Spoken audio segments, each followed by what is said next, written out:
Hello and welcome students, আশা করি তোমরা সকলেই খুব ভালো আছো। জ্ঞানজ্যোতি কোচিং সেন্টার পক্ষ থেকে তোমাদের সবাইকে আরো একবার স্বাগত।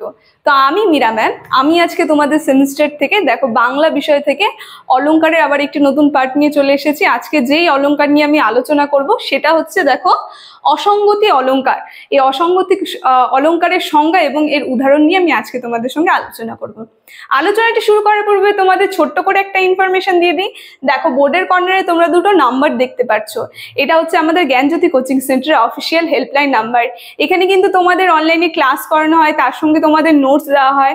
তো তোমরা যারা যারা আমাদের সঙ্গে অনলাইন ক্লাসে যুক্ত হতে চাচ্ছ বা আমাদের থেকে নোটস পেতে চাচ্ছ, তারা এই উপরে দেওয়া নাম্বার দুটির সঙ্গে যোগাযোগ করে কিন্তু আমাদের সঙ্গে যুক্ত হয়ে যেতে পারবে। ঠিক আছে, তাহলে আমি আমার আলোচনাটি শুরু করছি।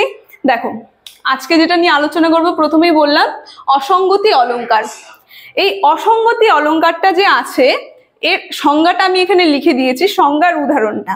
প্রথমে অসঙ্গতি অলংকারটা আসলে কি সেটা যদি আমি তোমাদেরকে এক কথায় বা এক লাইনে বোঝানোর চেষ্টা করি, সেটা হবে যে একটি বাক্যে এক আশ্রয়ে থাকবে কার্য, আবার অন্য আশ্রয়ে থাকবে কারণ। মানে কার্য আর কারণ কি হবে, আলাদা আলাদা আশ্রয়ে চলে যাবে, মানে আলাদা আলাদা বাক্যে চলে যাবে। তো সেটা চলে যায় এই অসঙ্গতি অলংকারের মধ্যে, মানে কারণ আর কার্য ভিন্ন ভিন্ন ভাবে বসে। ঠিক আছে, তো দেখো সংজ্ঞাটা আমি বলে দিয়েছি। এখানে সংজ্ঞাটায় তোমরা যেটা লিখবে, বলেছি সংজ্ঞার মধ্যে যে কার্য এবং কারণ আলাদা আলাদা থাকলে, অর্থাৎ এক আশ্রয়ে কার্য এবং অন্য আশ্রয়ে যদি কারণ থাকে, তাহলে সেটা চলে যায় অসঙ্গতি অলংকারের মধ্যে।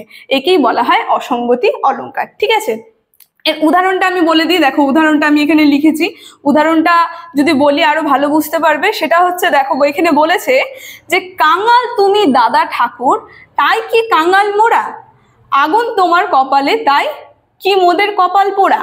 এ দেখো প্রথম যে বাক্যটাতে বলেছে কাঙাল তুমি দাদা ঠাকুর, তাই কি কাঙাল মোরা, এখানে কিন্তু একটা সম্পূর্ণ ভিন্ন বাক্য। এখানে কাঙাল বলতে গরিব বোঝাচ্ছে নিজেদেরকে, যে আমরা তুমি গরিব বলে কি আমরাও গরিব হচ্ছি। কিন্তু পরের বাক্যতে ভিন্ন ধরনের কিন্তু কারণ হয়ে যাচ্ছে, কার্য আলাদা হয়ে যাচ্ছে।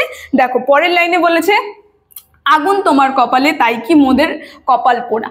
পরে কাঙাল থেকে কোথায় চলে আসলো, কারণের মধ্যে চলে আসলো কপাল পোড়ার মধ্যে, মানে তাদের কপালে আগুন লাগছে, কারণ তারা কাঙাল বলে। এখানে কপালে বলতে ভাগ্যের কথা বলেছে। এই যে কারণ আর কার্য দুটা ভিন্ন ভিন্ন ধরনের ভাবে আশ্রয় করলো। ঠিক আছে, তো এটাই চলে গেল অসঙ্গতি অলংকারের মধ্যে।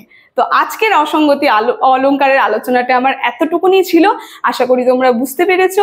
ভিডিওটি যদি তোমাদের ভালো লেগে থাকে অবশ্যই like, comment, share and subscribe করে দেবে। Thank you.